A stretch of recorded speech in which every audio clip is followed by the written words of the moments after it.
En un minutito empezamos. Vamos a esperar que se puedan conectar todos. Buenos días, Omar.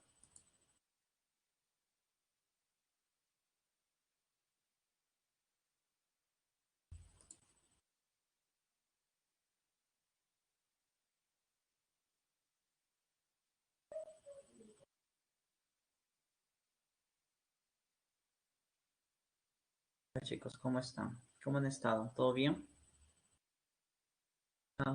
Cargando la presentación en unos momentos. Vamos a comenzar. ¿Ya? Bien, chicos, vamos a empezar con nuestro tema de la semana número 2. El día de hoy vamos a ver lo que es la materia. Vamos a ver algunos conceptos importantes, ¿no? Sobre qué es lo que es, cuál es su clasificación según su composición. Luego veremos lo que son las propiedades que presenta dicha materia, los estados en los cuales también se manifiestan, no los más conocidos obviamente, y luego estaremos viendo los cambios, para luego abordar otra parte que es la energía, ¿no? Vamos a ver su concepto obviamente, lo que vendría a ser las formas de energía, cómo hacer mediciones de energía, en este caso de calor, que es lo que vamos a trabajar el día de hoy. ¿Y qué relación existe entre la materia y la energía? ¿No? Eso fue propuesto por Albert Einstein en su teoría de la relatividad expandida y nos comenta justamente de ello. Entonces vamos a ir hablando un poquito de algunas cosas por ahí. Bien, por favor, está cargando la presentación. Me confirman si logran ver la diapositiva. Dice semana 2, materia, energía y cambios. Excelente. Me logran escuchar también con claridad, ¿verdad? Bien. Muy bien, chicos. Entonces vamos a empezar, ¿ya? Listo. A ver. Primero, en la imagen ustedes pueden ver un paisaje, obviamente varios elementos dentro de ese paisaje, como son los árboles, las nubes, el agua de ese lago, y también pueden observar al costado imágenes de personas, las ropas que usan y todo lo demás. ¿Qué en común tiene todo esto? Bueno, que todo eso, señores, es considerado materia. Materia. Entonces, materia, en base a esto podemos construir un concepto que nosotros conocemos muy bien desde el colegio. Materia es todo aquello que nos rodea. Todo aquello que nos rodea. Pero hay muchas cosas que suelen rodearnos. Tenemos que ser un poquito más específicos. ¿Qué características deben tener estos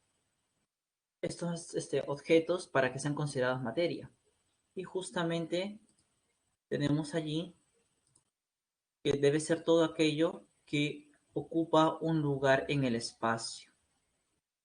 Es decir, que puede ocupar un espacio, un volumen, ¿no? Si tiene dimensiones, podemos decir que es justamente materia, ¿ya? Ahora, también podemos expandir un poco más el concepto y podemos decir que es todo aquello que impresiona nuestros sentidos, todo lo que vemos, tocamos, saboreamos, olemos, aunque sabemos que nuestros sentidos son limitados, ¿no? Podemos oler hasta cierto grado, ¿no? O detectar un sabor hasta cierto grado, ¿no?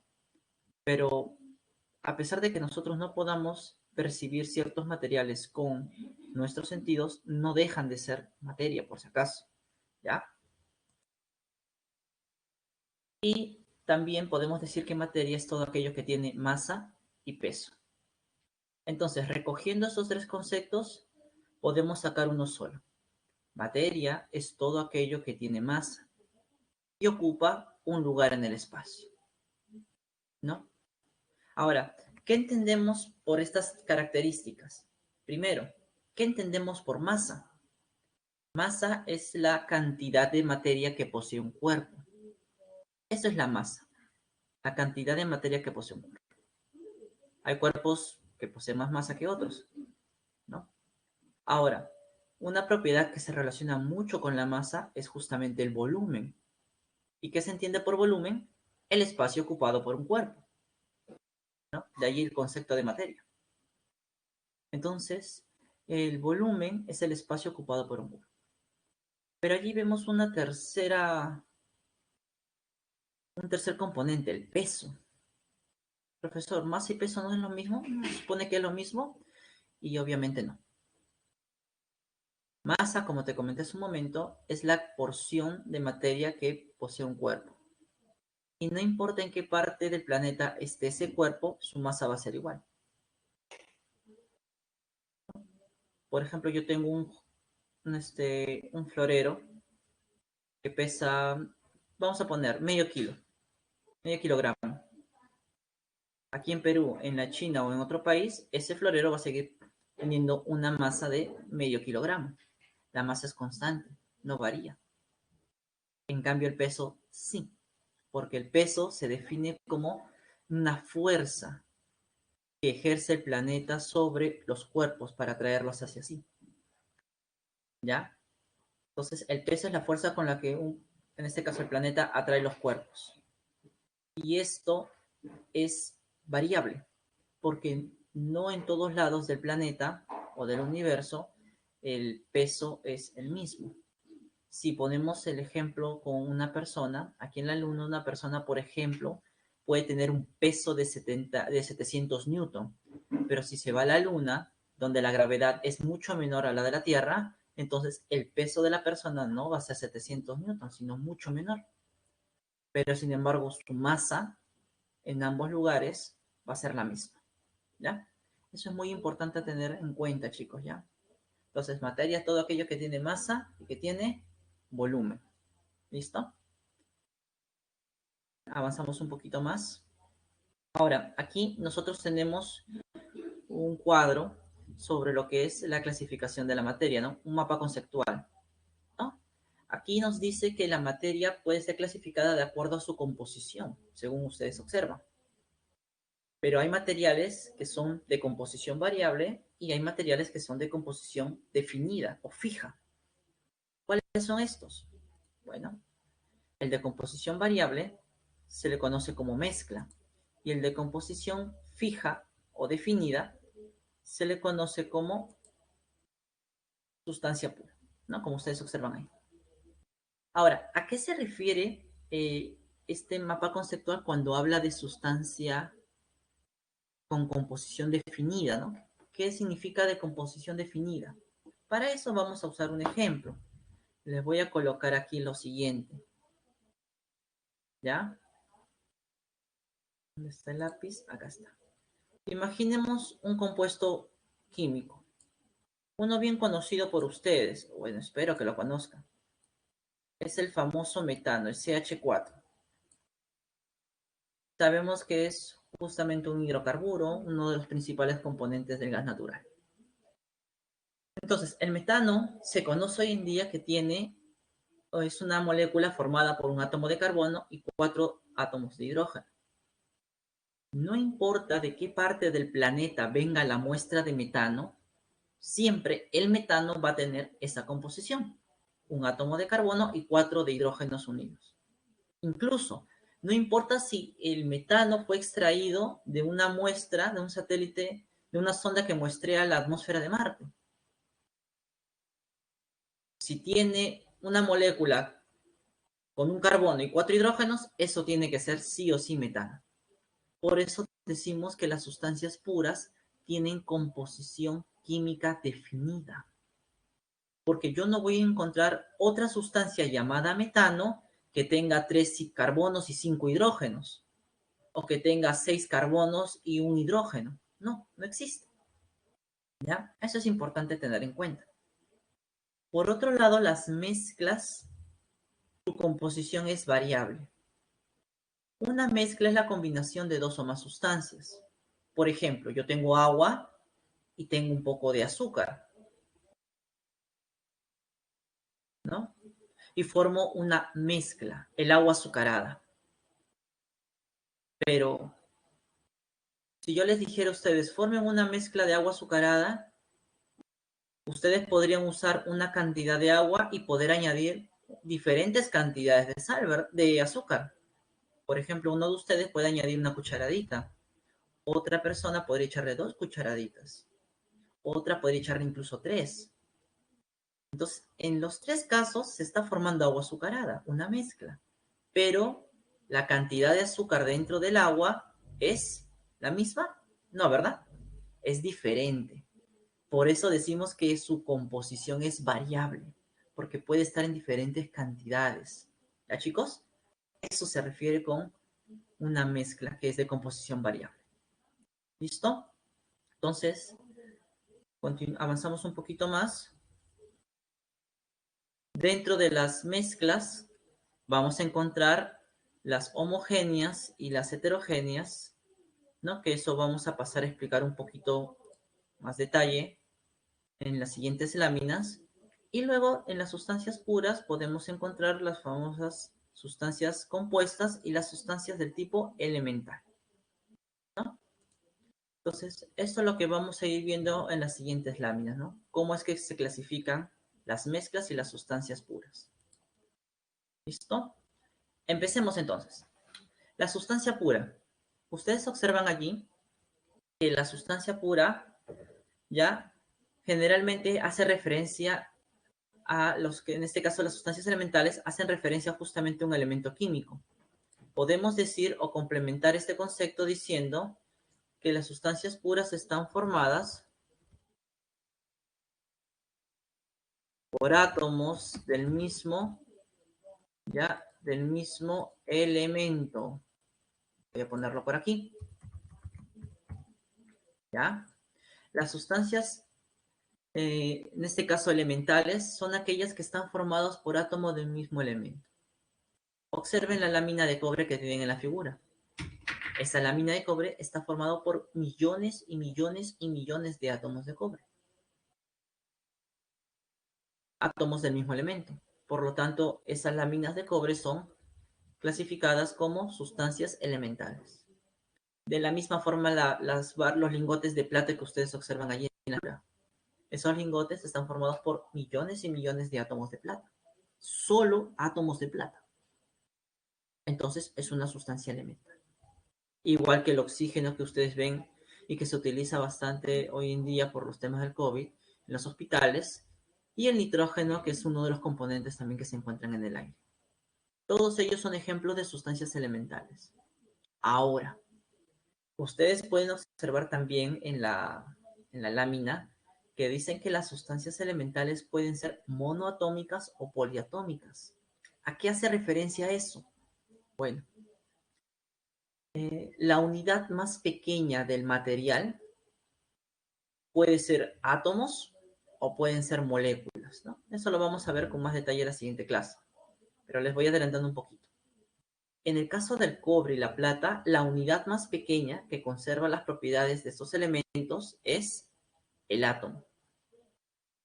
En cambio, en el oxígeno y el nitrógeno, la unidad más pequeña de estas sustancias es el O2, la molécula de oxígeno 2 y la molécula de nitrógeno 2. No es el átomo, es la molécula unida, ¿no? Que en este caso es la unión de dos átomos. ¿Listo? Entonces, cuando aquí la lámina dice que pueden ser monoatómicas, se refiere a que la unidad más pequeña que representa al material son átomos. Y cuando decimos poliatómicas es cuando la unidad más pequeña del material está formada por agrupaciones de 2 o de 3 o de 4 átomos o más. Pero más allá de eso, no importa si se agrupa solamente un átomo, la unidad básica es un átomo o es un conjunto de átomos. Siguen siendo átomos del mismo elemento, ¿verdad? Claro, están unidos entre sí de una forma diferente, pero son átomos del mismo elemento. Por eso siguen siendo sustancias del tipo elemental. ¿Listo? Eso es muy importante tener en cuenta, ¿ya? Muy bien, entonces continuemos un poquito más. Ahora veamos un poco lo que son las sustancias compuestas. ¿Ya? Las sustancias elementales, como hemos visto, están formadas por átomos de un mismo elemento. En cambio, las sustancias compuestas, como ustedes observan en la lámina, están formados por átomos de elementos diferentes. Estos átomos ya se van a unir químicamente por medio de enlaces. ¿ya? Por ejemplo, ustedes observan allí en la lámina el cloruro de sodio. Esa sal está formada por átomos de sodio y de cloro que se han unido químicamente, ¿ya? Entonces, el cloruro de sodio, por acá les puedo poner otro ejemplo si desean, ¿no? Obviamente está el agua, que ya han visto ustedes en el agua que hemos estado viendo, el metano, el CH4, ¿no? Que les puse al inicio en el mapa conceptual.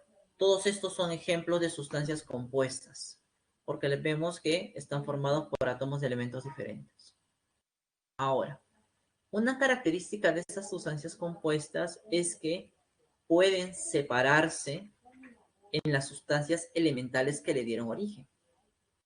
Como ustedes observan en la lámina, el cloruro de sodio puede ser separado. Los átomos de sodio por un lado y los de cloro por otro. Pero para hacer eso yo necesito métodos químicos de separación. Y profesor, ¿por qué se le llama método químico de separación? Muy sencillo. Se le llama método químico porque al hacer la separación, la sustancia inicial va a cambiar su composición. O sea, la sustancia inicial va a desaparecer y se va a formar una nueva sustancia. Por eso es un método químico de separación. ¿Ya? Eso es muy importante tener en cuenta. En este caso vemos en la lámina que la separación se hace con la corriente eléctrica. En el caso del agua, el hidrógeno y el oxígeno pueden ser separados, también por la acción de la corriente eléctrica o por elevadas temperaturas, al igual que el metano. Pueden darse en esos casos. Pero en todos ellos, al hacer la separación, la sustancia inicial desaparece y se transforma en otras. ¿Ya? Por eso se le llama método químico, muy importante. Muy bien, avancemos un poquito más. Ahora vamos a ver lo que son las mezclas. Y cuando hablamos del concepto de mezcla, tenemos que tener en mente que la mezcla son combinaciones de sustancias, de dos o más sustancias. Ahora, cuando las sustancias se combinan, pueden ser que las sustancias que van a combinarse tengan cierto grado de afinidad,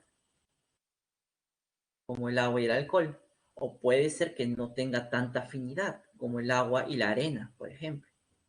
En base al grado de afinidad y también en base a lo que es la apariencia y la composición de esta mezcla, podemos dividirla en dos: la homogénea, como ustedes ven en la pantalla, y la heterogénea. Con respecto a la homogénea, podemos decir que son mezclas que presentan una sola fase.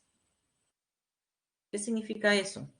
En palabras diferentes a lo que dice la lámina, es aquella que tiene una composición y aquella que tiene una apariencia uniforme. Composición y apariencia uniforme. Cuando una mezcla tiene composición y apariencia uniforme, se le dice que tiene una sola fase. ¿Ya? También son conocidas con el nombre de soluciones, por si acaso, ya las mezclas homogéneas. Por ejemplo, tú observas allí una botella de vinagre. El vinagre es un líquido transparente, ¿no? Bueno, por lo menos el que aparece en la botella, ¿no? Hay varios tipos de vinagre, pero en el que aparece en la figura es un líquido transparente. Sabemos que es mezcla porque nos dice que está formado por una sustancia que es el ácido acético y agua. Eso es una mezcla. Pero si nosotros observamos el líquido, vemos justamente un líquido incoloro. En toda la extensión del líquido, eso es incoloro. Su apariencia es uniforme. Si yo saco un poco de vinagre de la parte superior del frasco, de la parte inferior o de la parte media, voy a encontrar siempre la misma cantidad de ácido acético, ¿no? Y de agua. A eso se refiere que su composición también es uniforme, por si acaso, ¿ya chicos? Entonces, recuerden, una mezcla homogénea es aquella que presenta una sola fase. Quiere decir que su apariencia y su composición es uniforme. Ahí tenemos otros ejemplos como lo que son el agua oxigenada, como es el aire, ¿no? Y el bronce. El bronce obviamente es un ejemplo de lo que son las aleaciones. Las aleaciones, como el bronce, el acero, el latón, son también ejemplos de mezclas del tipo homogéneas. ¿Ya? Hay que tener eso en cuenta.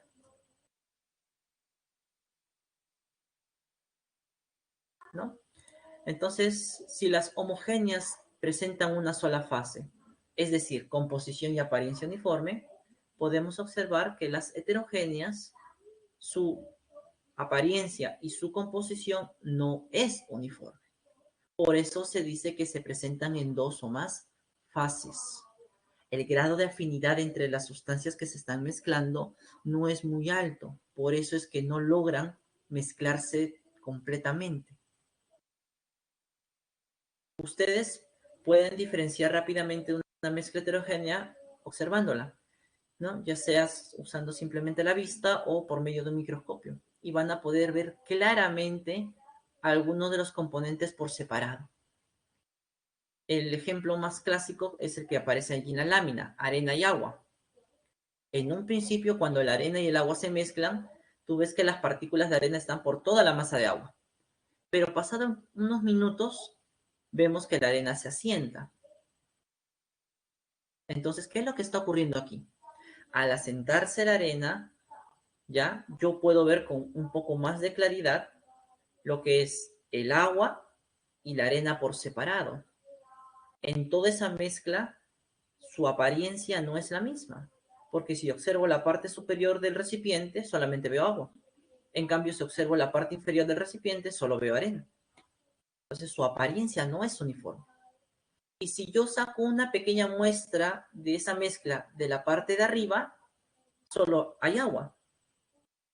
Pero en cambio, si saco de la parte inferior, hay arena y agua, lo que nos indica que su composición también es variable, no es uniforme. Eso es muy importante tener en cuenta.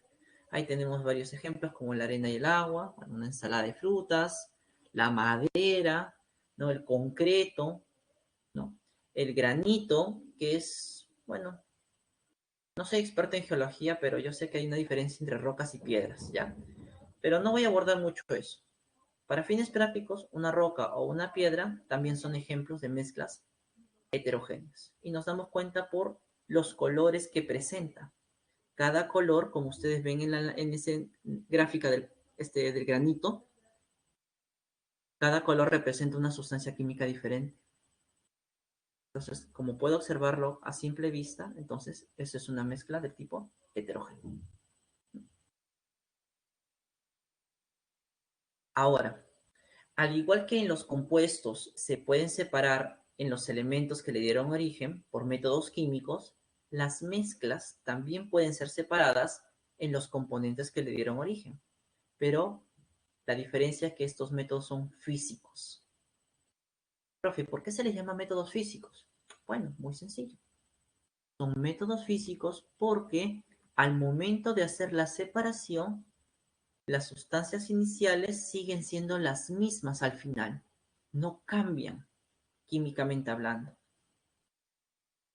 Por ejemplo, ustedes observan en la primera lámina o en el primer dibujo un recipiente donde se ha separado lentejas de garbanzos, parece, ¿no? Entonces, allí han aprovechado una propiedad. Como las lentejas son más pequeñitas, ellas pueden pasar fácilmente esa malla. En cambio, los garbanzos, como son un poco más grandes, han quedado sobre la malla. A este método de separación, que utiliza una malla para separar sólidos, se le conoce como tamizado. Justamente esa malla también se le conoce con el nombre de tamiz. ¿Ya? Entonces recuerden que el tamizado sirve para separar mezclas heterogéneas que presentan sólidos de diferentes tamaños. Como ven allí, ¿no? El que tienen al costado, donde vemos dos recipientes de vidrio que se llaman embudos de decantación, tenemos agua y aceite. Después de un tiempo, el aceite y el agua se separan. ¿A qué se debe esto? A la diferencia de densidades que hay entre el agua y el aceite. El agua es más denso, por eso está en el fondo del recipiente. Este método de separación se llama decantación. La decantación es un método que sirve para separar mezclas heterogéneas líquidas o sólidos con líquidos, por si acaso, ¿ya? Sirve para hacer eso. Profe, ¿por qué le llaman decantación? Muy sencillo. Imagínate en el caso de el agua y la arena en un vaso, ¿no? Que vimos hace un momento. Cuando yo dejo reposar esa mezcla, la arena se asienta. Ahora, ¿qué pasa si con mucho cuidado inclino el vaso? El agua obviamente va a desbordarse, ¿no? Va a verterse. Y así estoy separando el agua de la arena, pero lo estoy haciendo por el canto del recipiente, es decir, por la abertura que tiene el vaso. De allí el nombre de decantación, ¿ya? El siguiente método que vemos en pantalla se llama filtración y es muy similar al tamizado, solo que la filtración se utiliza para separar mezclas heterogéneas también de líquidos con sólidos, ¿ya?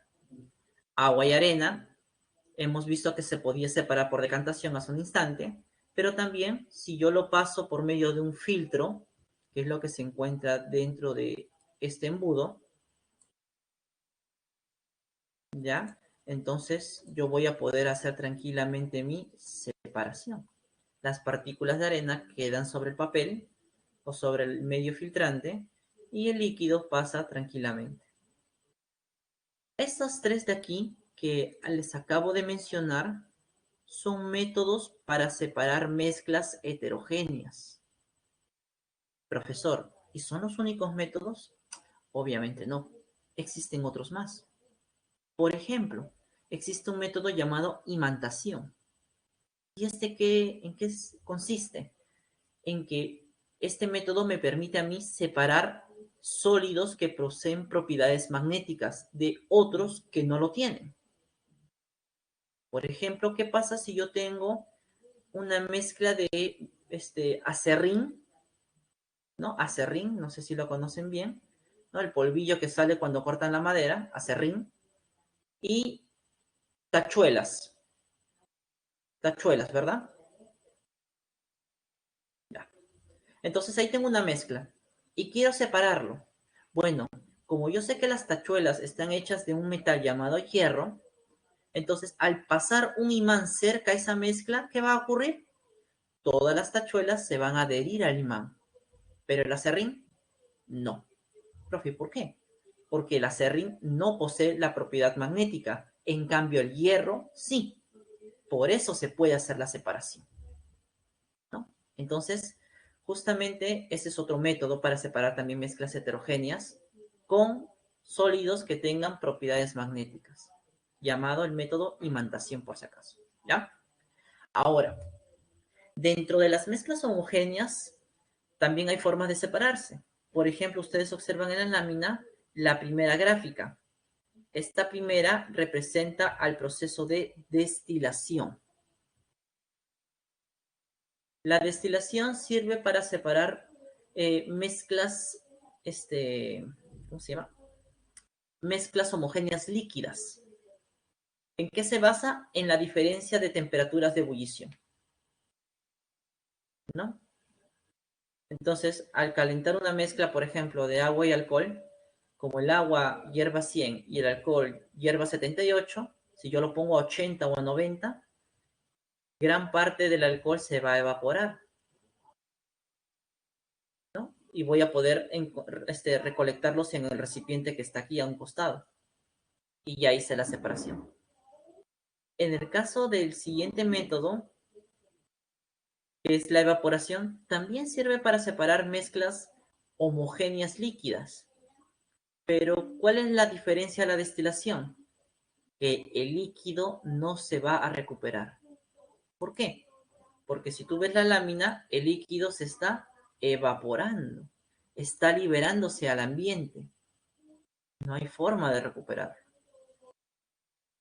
¿no? Pero estoy separando, por ejemplo, este líquido de algún sólido que puede estar acá adentro. En el caso del agua y la sal, por ejemplo. Yo lo coloco aquí, el agua se evapora y me queda la sal. Estos métodos son métodos de separación para mezclas homogéneas del tipo líquidas, chicos, ¿ya? Muy bien. Antes de pasar a esto de propiedades de la materia, yo quisiera saber si ustedes tienen alguna duda, alguna consulta con respecto a lo que es la materia y su clasificación. Por favor, si me pudieran comentar por el chat, te los agradecería un montón.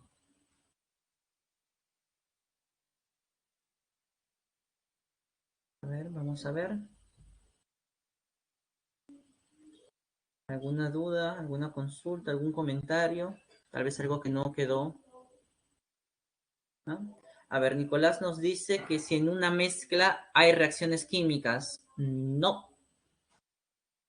En una mezcla simplemente deberían haber una combinación de sustancias. Claro que hay momentos donde tú combinas sustancias y forman una reacción química, pero eso ya no es una mezcla, eso es una combinación química, como le suelen llamar. ¿Ya? Bien, entonces, todo bien, ¿no, chicos? ¿No hay dudas hasta aquí, aparte de la de Nicolás? A ver, siguen escribiendo. Ya, muy bien, Adrián. Entonces, no hay dudas de tu parte. Ya, ya haré también. Muy bien, chicos, entonces continuamos, ¿ya? Si no hay más dudas, continuamos. Vamos a ver ahora la parte de propiedades. Las propiedades son características de la materia. Y obviamente, estas propiedades también, como son muchos, pueden ser clasificadas de diversas formas. Por ejemplo, acá yo tengo un esquema donde me dice que las propiedades pueden ser clasificadas como físicas o propiedades químicas. Cuando hablo de una propiedad física, bien sencillo. Una propiedad es física cuando yo puedo medir la propiedad sin que ocurra un cambio en la composición química del material. ¿Ya? La propiedad física me permite a mí medir dicha propiedad en el cuerpo, en el material, pero al hacerlo no ocurre un cambio en el material. No ocurre cambio en su composición química. ¿Ya? Entonces, estas propiedades físicas pueden ser clasificadas a su vez como propiedades generales y particulares, como ustedes observan allí. ¿Por qué se le llama propiedad general? Porque está presente en todos los cuerpos, ¿no? Además, estas propiedades no me sirven para diferenciar un material de otro, ¿no? Como es común a todos los cuerpos, no me sirve para diferenciar. ¿Ya? Ejemplos de las propiedades generales tenemos la masa, el peso, el volumen, la impenetrabilidad, la inercia, ¿no? La porosidad, en fin. A ver, vamos a agarrar algo bien sencillo, la masa. Imagínate que quieres saber la masa del celular que tienes ahí a tu costado. Bien. Entonces, agarras, colocas el celular sobre la balanza, ¿correcto? La balanza te va a dar una lectura. Vamos a ponerle 200 gramos ya. Lo retiras. Acabas de medir en esa balanza la propiedad llamada masa. La pregunta es, por colocar el celular sobre la balanza y luego quitarlo, ¿algún componente de este celular ha cambiado químicamente hablando? No, sigue siendo el mismo. No ha habido ningún tipo de cambio químico. No ha habido un cambio en la composición química del material. Por eso es una propiedad física, porque yo la puedo medir sin que ocurra cambios. ¿Ya? Ahora, por otro lado tenemos las propiedades particulares, ¿no? Que son también propiedades físicas, pero se les llama particulares porque solamente algunos materiales poseen estas propiedades, otros no. O también porque esta propiedad puede ayudarme a diferenciar un material de otro. Por ejemplo, la maleabilidad y la ductilidad son propiedades que permiten que tienen, que poseen algunos cuerpos. Es la capacidad para formar láminas, en el caso de la maleabilidad, y en el caso de la ductilidad, hilos muy delgados. Yo les pregunto, ¿una roca tendrá esas propiedades? ¿La madera tendrá esas propiedades? No. ¿Quiénes son los materiales maleables y dúctiles por excelencia? Obviamente son los metales, claro, metales principalmente, como tú lo has dicho, mi estimado allí. Esa es una propiedad entonces particular, ¿no? La conductividad eléctrica. Bien, no todos los materiales son buenos conductores. La densidad. Profesor, pero si, ¿cómo puede ser la densidad una propiedad particular? Si todos los cuerpos poseen masa y todos los cuerpos poseen volumen, entonces todos los cuerpos poseen densidad. Claro, pero no todos los cuerpos tienen el mismo valor de densidad, pues. Por eso es que puede hacerse la diferencia. Exacto, Richard, el color también. No todos los cuerpos poseen color. No me vayas a decir que el agua es color transparente, porque sí me estarías preocupando mucho. ¿No? No tiene color. Es incolora. Entonces, estas propiedades son particulares. Y todas ellas, generales y particulares, son propiedades físicas, que como acabo de explicar, se pueden medir sin que el material sufra algún tipo de cambio en su composición. Por otro lado, tenemos las propiedades químicas. Y agárrate, porque aquí en las propiedades químicas, sí, yo puedo medir la propiedad, pero el material va a cambiar químicamente. Es decir, su composición química de ese material cambia. Deja de ser el material que había inicialmente y se transforma en otros. En otros.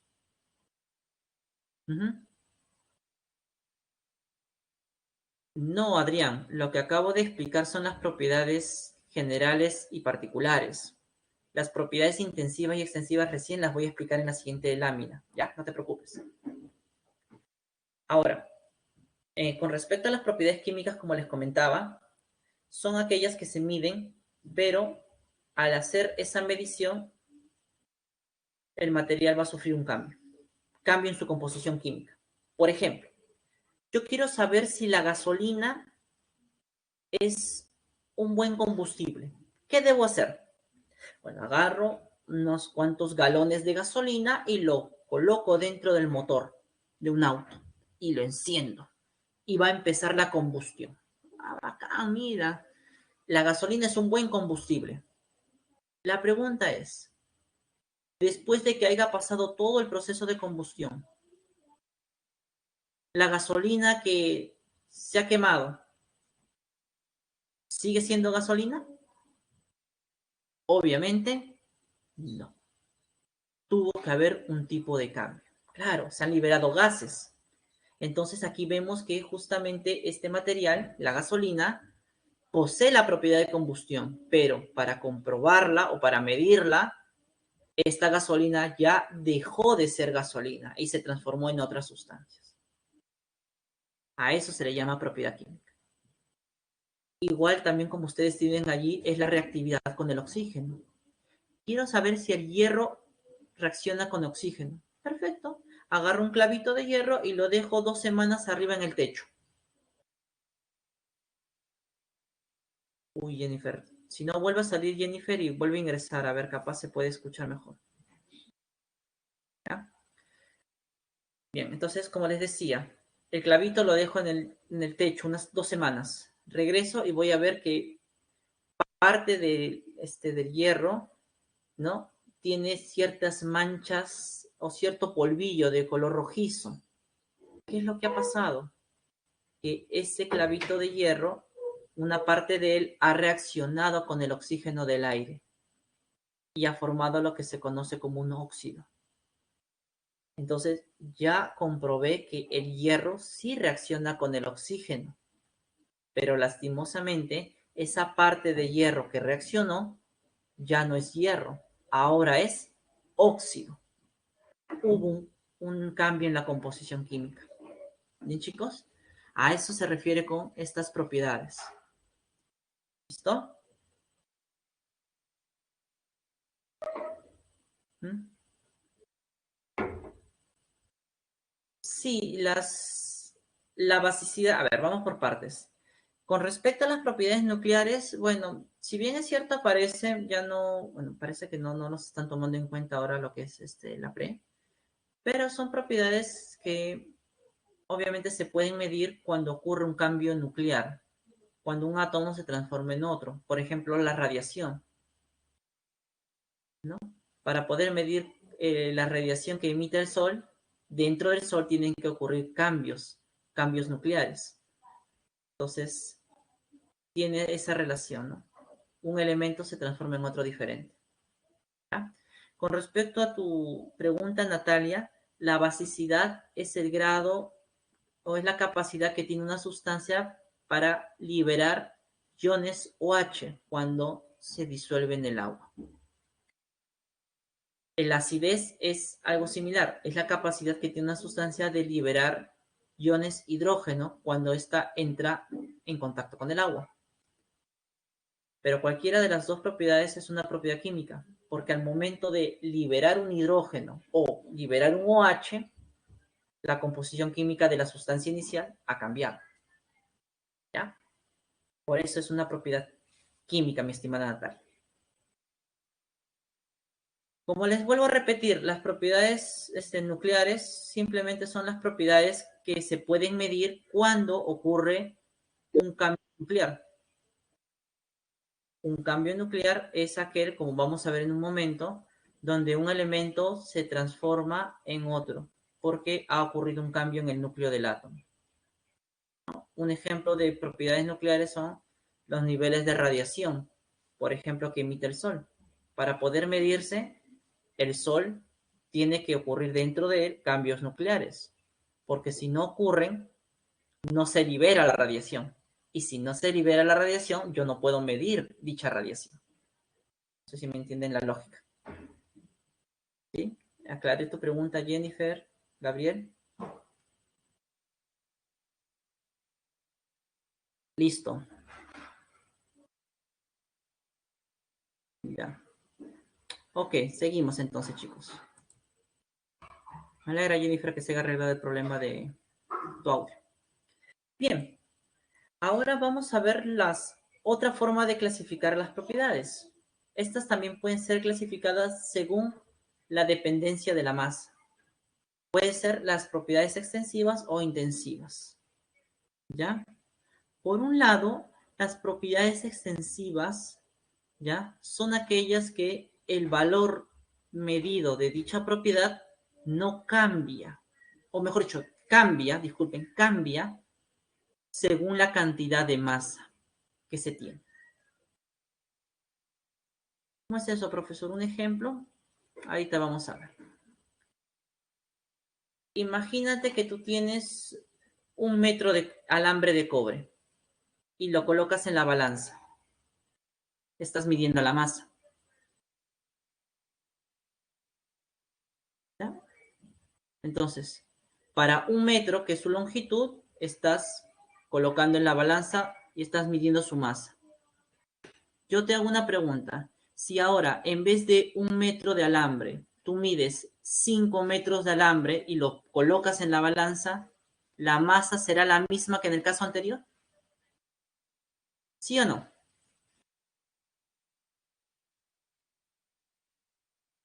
¿Tú qué dices? ¿Sí o no?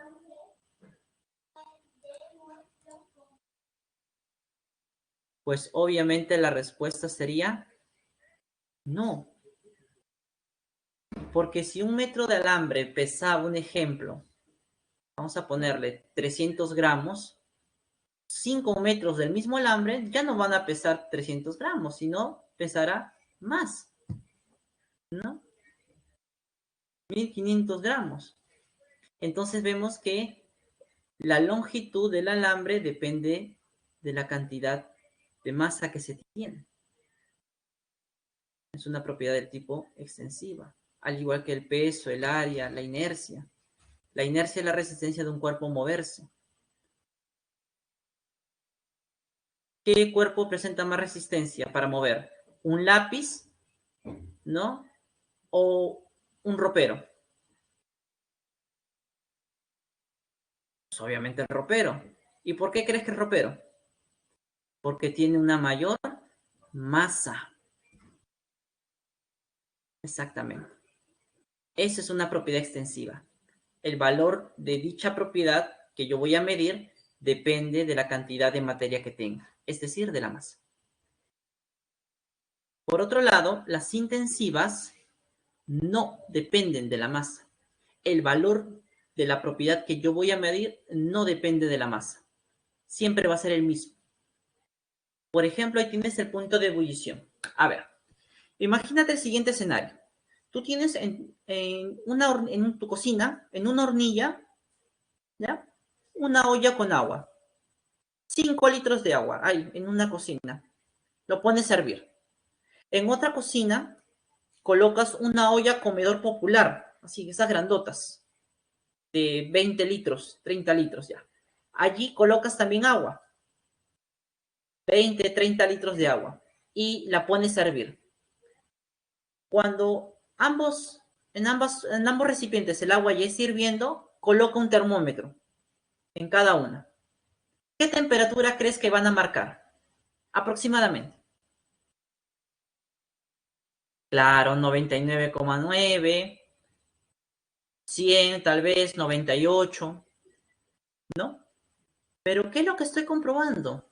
Más allá del valor, que en la olla que tenía 20 litros de agua, hierve a la misma temperatura que en la olla que tenía 5 litros de agua. Entonces, no importa la cantidad de agua que yo utilice, no importa la masa de agua que utilice, la temperatura de ebullición siempre va a ser la misma. Esa es una propiedad intensiva. El valor de la propiedad cuando se mide no depende si yo utilizo una pequeña cantidad de masa o una gran cantidad de masa. Sigue siendo la misma, ¿no? Entonces, justamente allí tenemos otras propiedades como la densidad, ¿no? La conductividad eléctrica, la viscosidad, que es la resistencia de un líquido a fluir, la viscosidad de una pequeña porción de miel es la misma si yo tengo todo el frasco lleno. No va a cambiar su viscosidad, ¿no? Entonces ahí tengo algunas propiedades de tipo intensivas. No sé si hasta aquí tendrían alguna duda, chicos, con respecto a las propiedades de la materia. ¿Alguna duda, alguna consulta respecto a las propiedades de la materia? A ver, por favor, pueden escribirme sus consultas con respecto a ello por el chat, si es que hubieran también, ¿no? ¿Qué dicen, chicos? ¿Todo bien?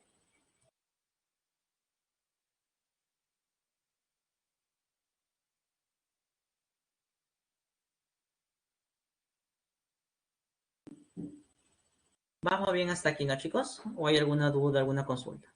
Ya, perfecto. Bien, ahora vamos a ver lo que son los estados de agregación de la materia. Bueno, esto es algo que ustedes conocen ya desde colegio, seguramente, pero vamos a verlo un poquito más en detalle. Los tres estados básicos de la materia, pues, son los que aparecen allí, el sólido, el líquido y el gas. Pero, ¿qué es lo que genera estos estados? Bueno, las partículas que forman a los diversos sólidos, líquidos y gas son presentan dos tipos de fuerzas. Las fuerzas de cohesión que tratan de mantener las partículas unidas, juntas una con otra, y las otras son las fuerzas de repulsión, aquellas que las van a mantener separadas. Entonces, dependiendo qué fuerza es la que predomine, se van a originar estos estados. Por ejemplo, si entre las partículas las fuerzas de cohesión son mucho mayores a las de repulsión, entonces las partículas van a estar juntas, una muy cerca de la otra. Allí se va a dar origen al estado sólido. Y como las partículas están juntas, pues poseen las propiedades que conocemos de un sólido. su forma y su volumen son definidos. Un sólido no puede fluir. Un sólido no puede comprimirse. No se puede. ¿Qué pasa si las fuerzas de cohesión y las de repulsión son similares en intensidad? Allí aparece el siguiente estado de la materia, que es el estado líquido. Y gracias a que las partículas tienen cierto grado de movimiento, los líquidos poseen las propiedades como fluir. Los líquidos pueden fluir. 2, los líquidos pueden adaptarse a la forma del recipiente que las contiene, ¿no?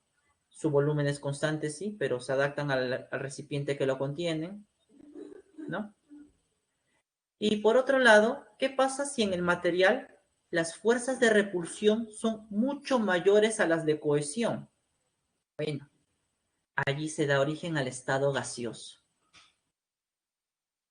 Entonces, como las partículas tratan de estar lo más separadas una de la otra, ¿qué es lo que va a pasar? El gas va a presentar el comportamiento que nosotros conocemos. Un gas se expande. Un gas se expande, ¿no? Un gas se difunde en el aire o en el agua o en otro medio, se difunde, ¿no? Se abre camino por otros lados. Un gas puede comprimirse si deseo, ¿no? Se puede comprimir porque hay espacios de separación, ¿no? Un gas puede fluir también, ¿no? Entonces, las fuerzas de cohesión y de repulsión en un material son importantes porque estas van a dar origen a los estados de la materia, como hemos visto. Y obviamente van a hacer que dichos materiales presenten las propiedades que nosotros conocemos, que tienen los sólidos, los líquidos y los gases, ¿no? Básicamente es eso. Ahora, dichas fuerzas pueden ser influenciadas por agentes externos, como la presión y la temperatura. Pero eso ya lo conversaremos después de su receso, chicos, ¿ya? Tienen unos 15 minutos de receso bien merecidos. Voy a pausar la grabación. Continuamos, ¿les parece? ¿Ya estamos todos listos después de un merecido descanso?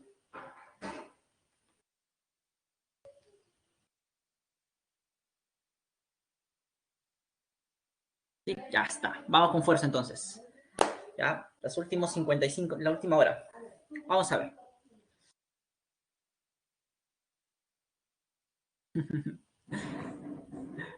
Muy bien, chicos. Entonces, habíamos visto que los estados de la materia dependen básicamente sobre lo que es la, la influencia de las fuerzas de atracción o cohesión llamadas y las de repulsión. Ahora, esas fuerzas pueden ser manipuladas de forma externa debido a dos factores, que son la presión y la temperatura, ¿no? Justamente cuando estos son manipulados, nosotros podemos originar cambios, los cambios de un estado de la materia a otro. ¿Listo? Como ustedes pueden observar allí en la lámina. ¿Listo? Entonces, vamos a repasar un poquito esos cambios, ¿no? Justamente los cambios que tenemos aquí por acción de la temperatura, podemos tener el cambio de sólido a líquido. En ese cambio de sólido a líquido se conoce como fusión. Un sólido se funde, pasa de sólido a líquido. Ahora, el proceso inverso, es decir, de líquido a sólido, se le conoce con el nombre de solidificación. ¿Ya? Entonces, aquí tenemos los procesos para pasar de sólido a líquido, fusión, y de líquido a sólido, que se le llama solidificación. Si seguimos, el cambio o el proceso para pasar de líquido a gas se le conoce como vaporización. Y el que va de gas a líquido se le conoce en líneas generales como licuación, ¿no? En líneas generales. Y hay casos donde un sólido puede pasar directamente a gas. Eso es lo que se conoce como la sublimación. El sólido pasa directamente al gas sin pasar por el estado líquido, ¿no? Como por ejemplo la naftalina. ¿no? Si ustedes conocen esas bolitas de naftalina que se utilizan para evitar que las polillas puedan dañar alguna prenda, algún material. Entonces, estas pasan directamente del sólido al gas, ¿no? A medida que transcurre el tiempo. Y existe un proceso inverso, que es de gas a sólido, que se le llama sublimación inversa, también visto como deposición o compensación.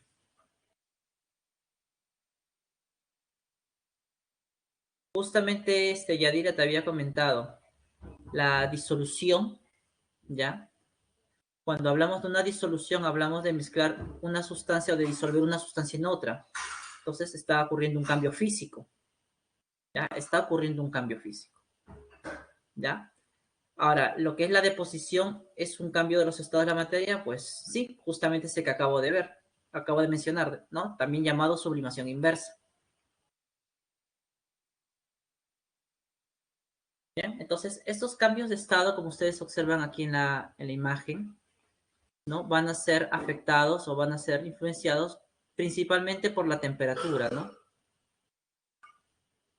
Justamente cuando paso del estado sólido al gas, todos esos procesos son endotérmicos, es decir, que necesita calentarse el material para que puedan ocurrir dichos cambios. Esto involucra un aumento en la temperatura del material.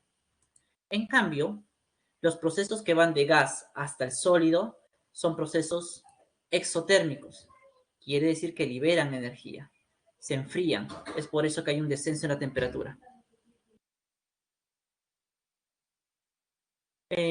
Ya, eso es con respecto a los estados. Ahora, con respecto a tu pregunta, mi estimada Yadira, sí, hay casos en los que se puede, o sea, en ese caso se disocian, no sería un cambio químico. Lo que pasa es que, ¿por qué te digo que no sería? ¿No? Porque si yo evaporo todo el agua de ese recipiente que tiene a ese ion, ¿qué es lo que pasa? Los iones se vuelven a juntar y al final, ¿qué está quedando? El mismo material que estaba al inicio, ¿no? Si bien es cierto, existe una disociación en las soluciones iónicas, como tú dices, pero al momento de hacer la evaporación del agua por un método físico, al final te queda la misma sustancia, la sal. Se le puede considerar por eso como un método físico. No hay problema, hija. Bien, entonces, estos son con respecto a los cambios de los estados de la materia. Y ya que hemos hablado un poquito de ello, hablaremos acerca de los cambios, justamente que la materia puede presentar. Tenemos aquí que la materia sufre diversos cambios, ¿no? Como pueden ser el físico, el químico o el nuclear. ¿Cómo me voy a dar cuenta si un material sufre un cambio físico, químico o nuclear? Muy sencillo. Un cambio físico es aquel cambio donde la apariencia del material suele cambiar, pero no su composición química. Dicho de otras maneras, que antes del cambio y después del cambio, el material sigue siendo el mismo. Claro, con una diferente forma, pero sigue siendo el mismo, ¿no? Allí tenemos algunos ejemplos como romper un lápiz, ¿no? La ebullición del agua, como acabamos de ver, ¿no? Cuando el líquido se convierte en gas, el agua sigue siendo ello. Agua líquida, ahora tengo vapor de agua. Sigue siendo la misma sustancia, ¿no? Laminado de un metal. Simplemente estoy haciendo que mi metal, que tenía una forma inicial, ahora tengo una forma de lámina diferente, pero sigue siendo el mismo metal. Justamente ahí estaba tu consulta, mi estimada Yadira, con respecto a la disolución de azúcar en agua, ¿no? Por otro lado, los cambios químicos son cambios donde también suele cambiar la apariencia, pero también hay un cambio en la composición química del material. ¿Qué quiere decir? Que nuestro material deja de ser el que era inicialmente. ¿Ya? Cambia. ¿Listo? Este va a cambiar. Eso es muy importante tener en cuenta. ¿Ya? Ahí tenemos, por ejemplo, la corrosión, que es el proceso en el cual un metal se oxida o se desgasta por oxidación, generalmente, aunque existen otros factores, pero es un proceso de desgaste de este metal. La digestión, que bueno, yo creo que es bien conocido por ustedes en qué consiste. La combustión, cuando quemo, por ejemplo, el papel. Al inicio tenía papel, principalmente celulosa. Después de ello tengo cenizas, partículas de carbón, ¿no? Hay un cambio del tipo químico, ¿no? En los cambios nucleares, bueno, el cambio se da a nivel del núcleo atómico. ¿Y esto a qué lleva? A que un elemento químico se transforme en otro diferente. Por ejemplo, allí tenemos la transmutación del uranio en torio. ¿Qué significa? Que el uranio, debido a que sufre un cambio nuclear, va a formar un nuevo elemento, el torio, y va a emitir radiaciones, ¿no? Generalmente. La fusión nuclear, que es lo que se utilizó en las bombas atómicas, por ejemplo, o en las plantas nucleares que generan en algunos países la energía eléctrica. ¿Qué es lo que hace? Saca un átomo con neutrones y que hace que este átomo de gran masa se divida formando otros elementos más pequeños y así aprovecha su energía en ese proceso. Y la fisión nuclear como lo que ocurre en el Sol, ¿no?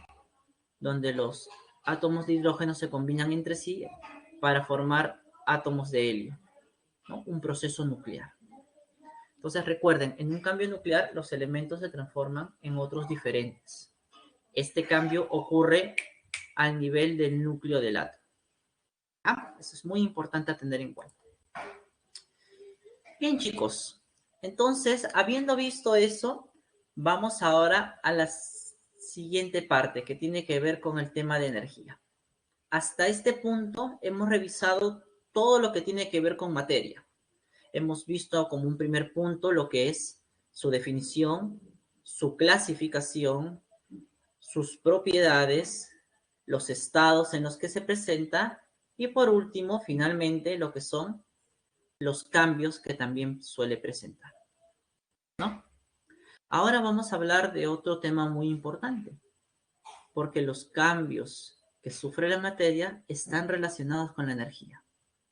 ¿Qué se entiende por energía? Bueno, en términos sencillos, vemos allí que la energía es todo aquello que tiene la capacidad de realizar trabajo. Esta definición la da la termodinámica, que es la rama de la física que se encarga de estudiarla. ¿Ya? No. También algunos conceptos complementarios dicen que es todo aquello capaz de realizar trabajo o transferir calor.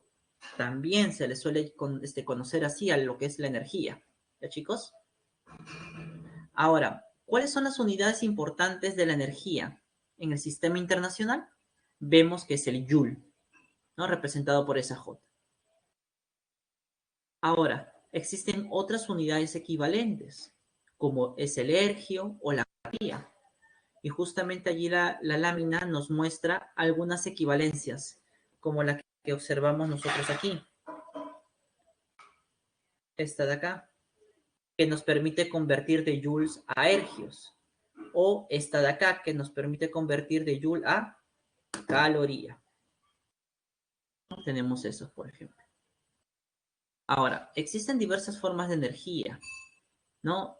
La que viene del sol es la solar, la que viene del viento, la eólica, ¿no? La que viene de una reacción nuclear, pues es la energía nuclear, y así. Nosotros nos vamos a centrar en las energías térmicas, que es la que se libera generalmente o está relacionada con los cambios químicos, que es justamente nuestra área de estudio, la química, ¿no? A ver, entonces, ¿cómo poder medir la cantidad de calor? Bueno, hay que tener primero en cuenta qué significa calor antes de saber cómo medirlo. El calor es la energía que se transfiere, es energía que pasa de un cuerpo caliente a un cuerpo frío. Llámese cuerpo caliente al que tiene una mayor temperatura y cuerpo frío al que tiene menor temperatura. Entonces, cuando estos dos cuerpos entran en contacto, va a aparecer esta transferencia de calor. ¿Ya? Va a aparecer lo que se conoce como calor, energía en movimiento. Ahora, el calor existen dos tipos, el latente y el sensible. El calor latente tiene que ver con la energía liberada o requerida en un cambio de estado. Eso ustedes lo van a ver con calma en lo que es el curso de física. Aquí en química vamos a hablar un poco nada más acerca del calor sensible, que es el calor que provoca un cambio de temperatura en el cuerpo. Ese calor sensible, como ustedes logran observar allí en la lámina, se puede medir de esa manera, donde la Q representa el calor que gana o que pierde un cuerpo, el CE representa el calor específico, que es una propiedad